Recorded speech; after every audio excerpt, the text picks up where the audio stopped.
Derrière chaque ride se cache une histoire. Nous sous-estimons souvent leur richesse. Nous ne les écoutons pas assez. Hey Yorana! Yorana! Bienvenue! Loi. Parce que notre temps est limité, il est urgent d'immortaliser ces savoirs pour assurer la transmission. Je vous emmène avec moi à la rencontre de ces anciens pour apprendre de leurs expériences de vie sur leur savoir. Ça veut dire la frappe qui est vraiment ancienne. De simples anecdotes. On était la seule famille chinoise dans le village. On s'amusait, on jouait de ukulélé, c'est comme ça. Donc j'ai appris naturellement le ukulélé sans avoir des leçons de solfège. Ou encore leurs conseils. Il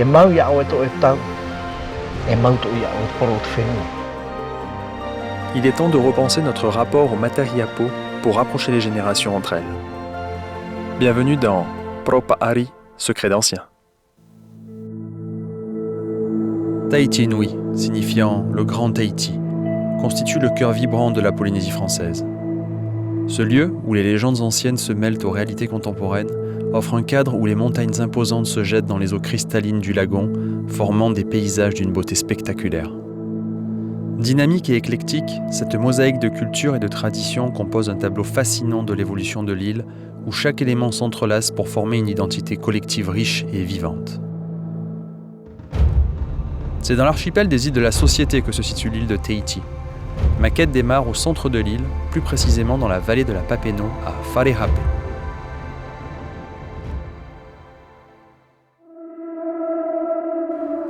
Pour découvrir l'essence véritable de Tahiti, il faut se rendre au centre de l'île, au cœur même de son âme. Ce n'est pas simplement un endroit que l'on visite. Cette vallée est un lieu sacré, exigeant respect et connexion spirituelle. Autrefois appelée Veito'oru, la Papineau, la plus grande rivière de l'île, est à la fois majestueuse et redoutable.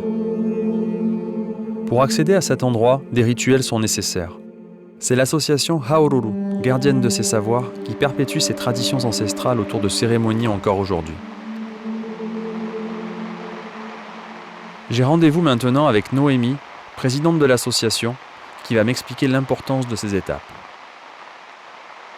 Te mare, te ra, matamua roa, ia tomo mai oe i roto i te whaa, e here oe e te tāwiri. E ani te parau whaatia, no te tomo mai i roto i te whaanui.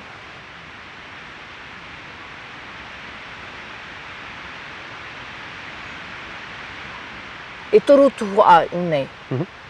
Tuhoa i te tai, tuhoa i rōpū, te rāia, tātātou i ane, i tōmaru, e te tuhoa ini a Wharehape, ini ane, tra te tuhoa te tuhoa e. Pour arriver jusqu'à Wharehape, il faut emprunter Te Mauvau, le sentier des ancêtres, et respecter ses étapes. Mais que signifie Wharehape? Quelles sont les missions de l'association Haururu? C'est Yves, le mari de Noémie, qui va nous en dire plus à ce sujet. Te ora au Wharehape, hape, he chenille. Chenille? Ah. Whare, village de la chenille. Rā tōna upo oio. E protohia te mataina whaari I hau. Men he te mutatai e unei wharerea. La vallée formait autrefois un district appelé Te Piha Ya Teta. Les habitants venaient y trouver refuge lors de difficultés, qu'elles soient politiques ou d'une autre nature. Ces témoins silencieux des prières et des chants représentent une mémoire vivante de la culture tahitienne.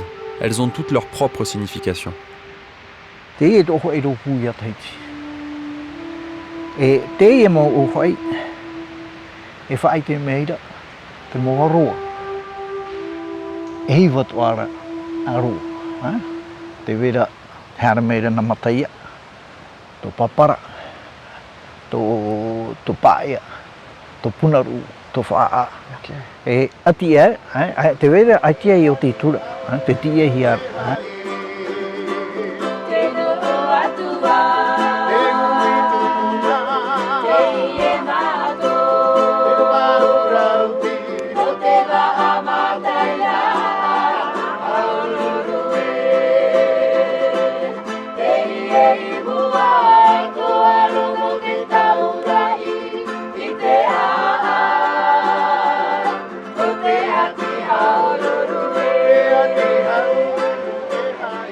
Ia para na o haururu, o e taratatara haururu e ruru I roto I te hau. I roto I tamatou hi ora. Puai no atua o e mau te parau atu puna.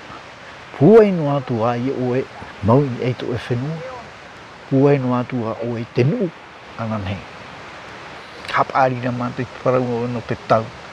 No te mea mau ia o e to e tau. E mau to ia o e paro te whenua.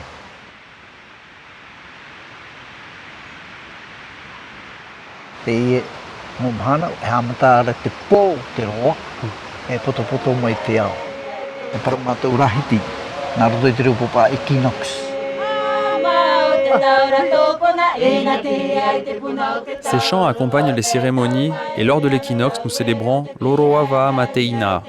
Il est important de se souvenir de ses ancêtres. La généalogie est essentielle. Tout doit être précis, car c'est leur responsabilité, surtout dans une culture de tradition orale, d'être les gardiens de ce savoir.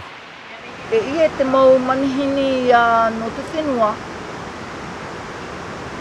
E te tata matamua o Luis Pelzer. Whaatere hautara I te taere. Nā mua roi te tai mai une. Te piti o ia I o mako te wanga. Te hare a kua mai. Te taura tupuna ahaururu, tērana haururu noa, e ere mitra noa. E no te whaine a Yamato te mahui, te tamau a au. Tērara, tamatou ia wha, no te wha hoi whaahu mai, I roto Yamato te meharo. Me te peu e te tā o e papara a e mau.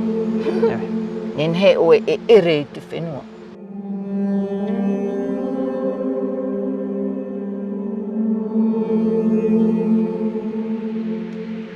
Dans la tradition, il est de coutume d'accompagner ces rituels de la cérémonie du kava. L'objectif est d'apaiser les esprits de l'homme pour se connecter à la vision de demain. Ces vertus anesthésiantes permettent de dénouer les langues et d'obtenir des réponses lors des rassemblements.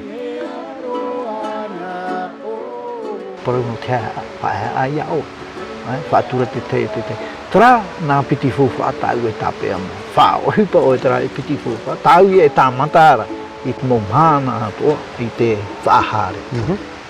Te heha, humilite, te tura, te whaatura, respect. I roa I au e tra e piti, tiro to te teimu fufa atoa. C'est vraiment la base. Une base. C'est, comme j'ai dit, les fondamentaux, j'ai utilisé les fondations. Voilà. Ce seraient les fondations. E porohi aia le bonheur. Et oui, ça rejoint. Ie whaarei porohi me hepe nā o nā o ita. E piti no, whaahupa o e tera, e o mai tere te aroha pau o e roto. Harme o e mne, harme o e whaai a o e ai o e te mai te ei. Ia riro o e I pepe anan hei.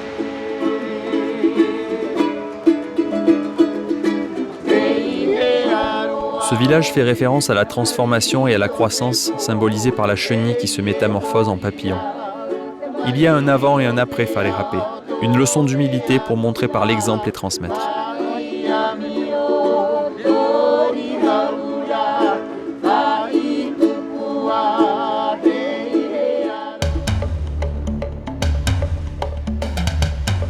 Direction maintenant la ville de Pir'e pour découvrir la communauté chinoise. Pour comprendre pleinement l'impact de la communauté chinoise sur Tahiti, il est essentiel de remonter à son commencement. Au milieu du 19e siècle, lorsque les premiers Chinois arrivèrent sur ces rivages exotiques, attirés par les opportunités économiques et les promesses d'une nouvelle vie. J'ai rendez-vous chez Suzanne et Jacques, un couple Tinto, signifiant chinois en tahitien, pour me faire revivre cette période particulière. Yorana! Yorana! Bienvenue! Loi, loi, loi. Yorana! Yorana! Merci de m'accueillir chez vous. Venez, venez. Maruru! Rentrez chez nous, chez les Chanfrans. La communauté chinoise a joué un rôle majeur dans l'économie de l'île, particulièrement dans les secteurs de la canne à sucre, du coton et du café, dans des conditions souvent très difficiles. Au fil du temps, ils ont su s'adapter dans une culture autochtone devenue depuis une terre d'adoption. Malgré les difficultés initiales, ils ont su tirer parti de leur éthique de travail rigoureuse et de leur sens aigu du commerce, devenant ainsi des acteurs clés de l'économie tahitienne. Est-ce que tu peux m'en dire plus sur l'arrivée des premiers Chinois en Polynésie française? Alors, les premiers Chinois sont arrivés au début de l'année 1865 et un deuxième contingent est arrivé en fin d'année 1865 sur deux navires, dont un navire anglais et le deuxième un navire de Hambourg. Voilà, donc il y a eu environ 1000 coulis qui étaient arrivés ici comme travailleurs pour une société de plantation de coton et de canne à sucre. Ils sont venus donc vraiment là, pour la première fois, c'était pour le coton. C'était pendant la guerre de sécession parce qu'il manquait de coton aux États-Unis. À la suite de la faillite dans les sociétés de plantation, certains Chinois ont été rapatriés en Chine parce que c'était sur le contrat et d'autres n'ont pas voulu rentrer en Chine, donc ils sont cachés dans les îles, les atolls et ont fait souche avec des Polynésiennes. C'est comme ça que sont nés les enfants d'origine chinoise, donc mi-tahitien, mi-chinois. Des demi. Des demi. Ouais. D'accord. Des demi. On était la seule famille chinoise dans le village. Donc j'ai grandi parmi les copains tahitiens. Puis tous les jours on allait à la pêche, on s'amusait, on jouait le ukulélé, c'est comme ça. Donc j'ai appris naturellement le ukulélé sans avoir des leçons de solfège. Tu peux nous en jouer un petit bout? Oh, si vous voulez bien. Ah bah oui, oui, on je vais veut. chercher mon ukulélé. Ah bah carrément. Je sais pas qu'est-ce que tu veux. Non, c'est vrai qu'il passe son temps à jouer, j'en ai jusque-là.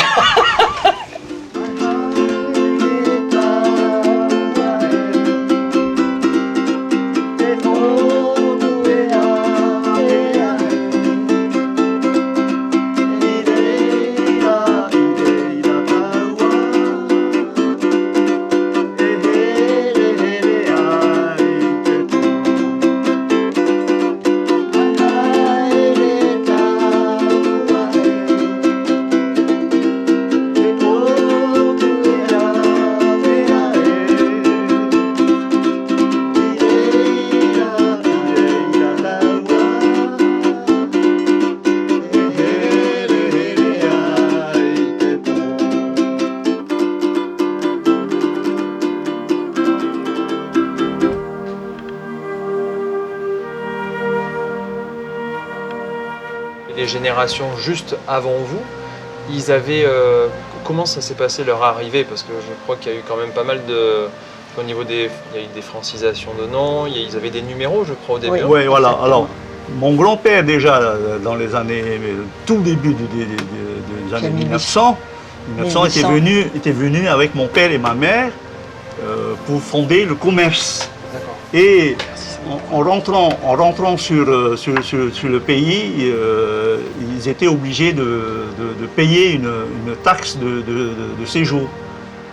Il n'y avait pas de passeport à l'époque, donc on leur attribuait un numéro qui leur servait de passeport.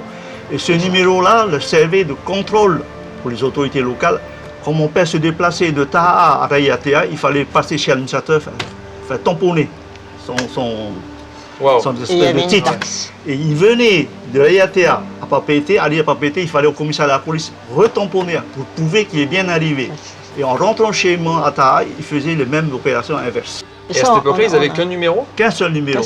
Pas de nom, pas de prénom? Non. Si, il y a les noms. Mais oui, mais c'est des numéros qui comptent officiellement. Hein. Mon père, je me rappelle, il avait le numéro 4195. J'ai toujours ça en tête. Hein. J'ai fait des recherches auprès des archives. Les Chinois portaient des numéros d'identification à leur arrivée. Aujourd'hui, beaucoup de noms chinois ont approximativement la même phonétique, mais rarement la même orthographe. Le lo, c'est LAU, le san, c'est aussi SAU. Ouais. En fait, c'est san, c'est un N. Quand on lit bien sur ses passeports. Ces Chinois vivaient dans des conditions très difficiles, hein, puisqu'ils étaient pratiquement parqués dans le village. Et parmi eux, il y avait deux ethnies, les Hakka et puis les Punti de Hong Kong. Les Hakka qui sont plutôt cantonnés, donc ils ne s'entendaient pas trop bien. Hein. Donc il y a eu des hostilités entre eux à tel point qu'un jour, il y a eu un décès d'un surveillant de la plantation. Et malheureusement, donc, il fallait trouver le coupable. Et un Chinois nommé Chen Shokong, il se dénonce pour ne pas subir un châtiment pour toute la communauté. Donc il s'est fait dénoncer, malheureusement il a été guillotiné en mai 1869. Il est considéré comme un martyr d'ailleurs par la communauté chinoise et on lui rend hommage pratiquement tous les ans au cimetière chinois, voilà, son mausolée. Où on va peut-être aller voir la tombe si c'est possible. Tout à fait. D'accord. C'est très possible.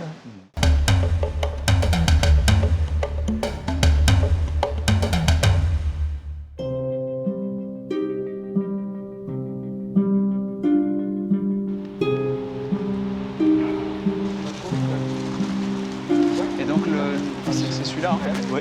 C'est plus haut. Attention, machin.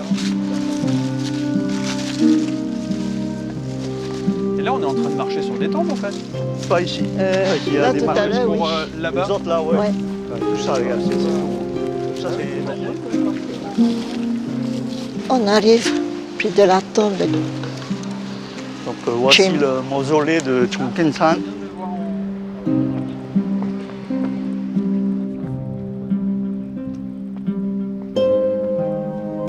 Si ça prend pas, c'est pas grave, tu l'as. Cet encens, il y a une manière de le poser, il y a une manière Oui, il de... y a une manière de le poser, effectivement. On fait des courbettes. C'est les courbettes, 3 courbettes. Et on fait 3 courbettes devant le mort. Et puis, on va piquer les 3 encens là où il faut. Il y a toujours des gens qui viennent de toute façon. Hein. Voilà, il restait une bougie chinoise. Là, je remets les 3 encens.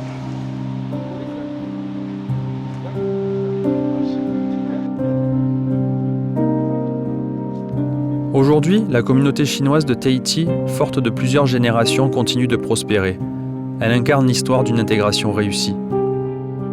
Tradition ancestrale et modernité coexistent harmonieusement, offrant à Tahiti une richesse et une diversité incomparables.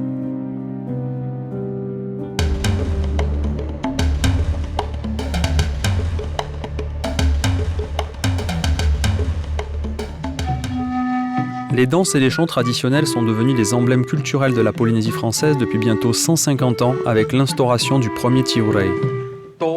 C'est à cette époque, 6 mois après que la France ait ratifié l'annexion, que l'administration coloniale avait organisé les manifestations simultanées à Tahiti, Moorea et aux îles Marquises. Tiurei signifiant juillet en tahitien est le premier terme utilisé pour décrire une série de fêtes organisées pendant le mois de juillet mariant chant et danse. Ce n'est qu'en 1985 que le terme de Heiva est né avec le légendaire groupe de Madeleine Maua. Direction la vallée de Tiparui à la découverte de la légende vivante de la percussion traditionnelle. Ici, la création de musique, de danse et de costumes sont une affaire de famille. Ça va et toi? Ça va. Je te suis? Oui, bien.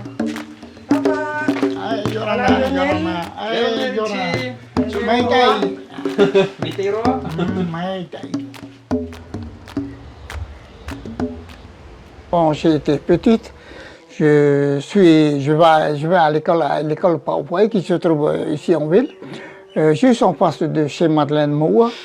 Et quand je viens, j'entends la répétition du groupe de Madeleine Maua qui s'appelle Heiva.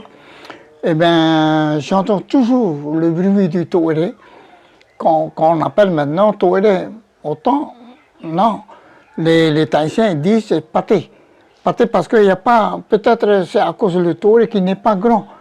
C'est après, quand j'ai commencé à être dans les groupes de Madeleine Maua, que j'ai entendu le mot touré. On va le voir alors le tambour. Allez, il faut aller voir. Allez, allons voir le tambour. S'il y a quelqu'un avec un palmarès impressionnant, c'est bien lui. 7 fois gagnant du premier prix Orchestre Patrimoine, il est le fondateur du groupe Te Anua Noa en 1973, plus connu depuis 1982 sous le nom de Heikuranui. Avant-gardiste et novateur, il crée ses propres instruments depuis ses débuts, ce qui lui a toujours permis de faire la différence. Tiens, par en dessous, Ah oui, ah mais en fait c'est plus léger. c'est creux. Ouais, c'est creux. Ok. C'est creusé, ça. Et là ça sonne pareil? Si. Ah ouais. Voilà, là, mais comment dire, ça veut dire la frappe qui est vraiment ancienne, patrimoine. Là le pâté. La dimension du pâté, c'est ça. D'accord. Voilà. Et là, pareil, tu tapes. Voilà.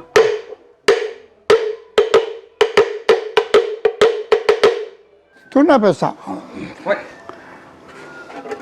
Non, non, tourne à l'envers. À l'envers.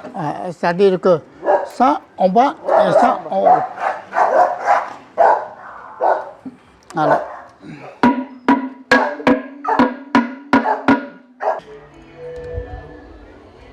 Alors, de base, j'adore le son, mais là, c'est vrai que.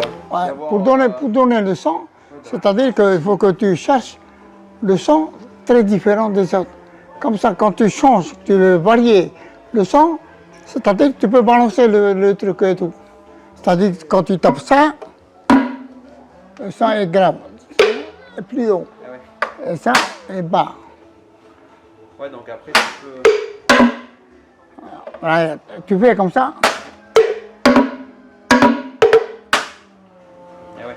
Tu peux sens inverse, aller devant et aller derrière. Voilà. Donc ça s'appelle le talent quand même. Ah oui. Ah voilà. C'est ça, ouais, mais tu sais, j'aime bien montrer devant les gens, mais je préfère garder aussi pour les enfants. Parce que à chaque fois, il y a les enfants qui viennent me dire, papa, fais un peu la musique comme ça. Ouais.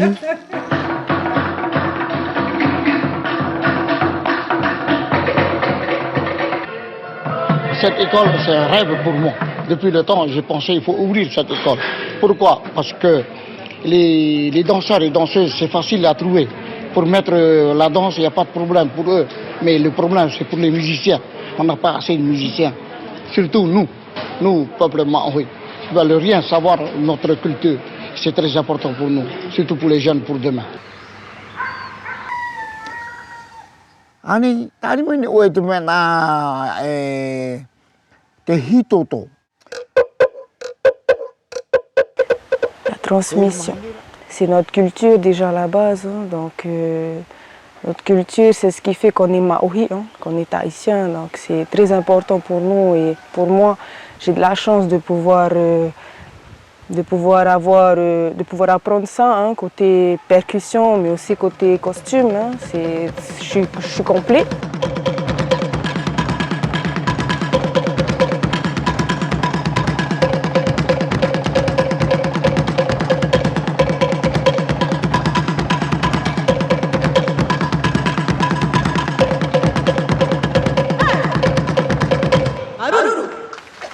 À chaque fois, tu mets tes fleurs enroulées 2 fois. Ensuite, tu prends ça, on dit le fait blanc.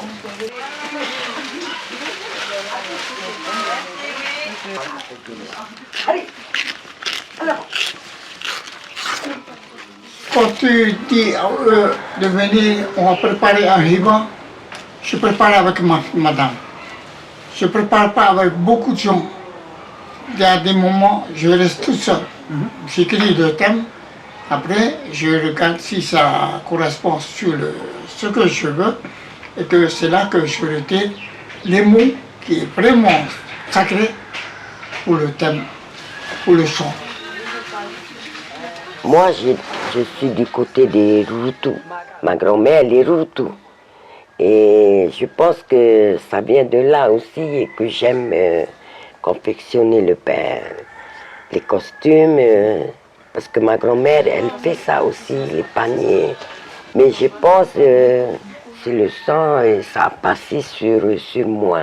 Et mes enfants aussi. Hein. Ma fille aussi, ils aiment faire ça. Papa et maman ils se sont connus dans la danse. Donc, ce qu'ils ont pu me transmettre, c'est l'amour. L'amour par rapport à ce que tu crées, que ce soit instrument, musique, costume. C'est plus ça, moi je retiens ça des deux, c'est l'amour. De nombreux mois sont nécessaires à la préparation d'un show. Entraînement, répétition et beaucoup de sacrifices. Heikuranui, c'est 4 fois le premier prix Huratau Madeleine Moa, 7 fois le premier prix Orchestre Patrimoine, 5 fois le premier prix du meilleur costume, 4 fois le premier prix de l'Orchestre Création et plusieurs participations au Festival des Arts au Samoa et en Australie. Reconnu au-delà des frontières du Fénois pour sa maîtrise des percussions, Iriti et sa femme confient leur troupe à leur fille Heiura, qui incarne la relève, la force et l'amour de sa culture. Si j'avais à vous poser la question, c'est quoi pour vous le bonheur? C'est d'être bien dans sa peau. Ok. Je pense. Ce qu'on voulait avoir, ne pas être trop exigeant dans la vie et en profiter de ce qu'on a. Tout à fait. Une vie simple, par exemple, c'est le bonheur. Chacun sa vision. Voilà. Elles sont toutes Tout à bonnes. fait. Ben oui. Il suffit d'aller dans le droit chemin.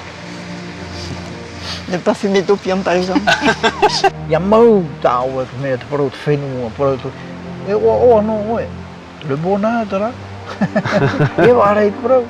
Comme chaque année, on se retrouve en famille avec les filles, tu vois, quand on fait les costumes. Hein. Je suis bien motivée à travailler avec les filles et c'est ça mon bonheur.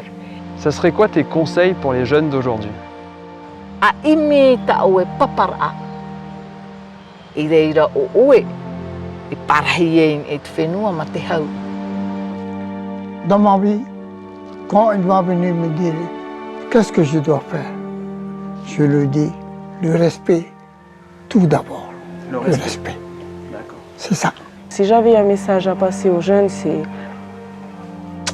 de persévérer. S'ils aiment ça, ils peuvent le faire, mais c'est juste qu'il faut trouver les bonnes personnes avec qui apprendre déjà. Bien apprendre les choses, essayer de rester dans la base, toujours dans la base des choses. Et les anciens, d'aider les jeunes, quoi.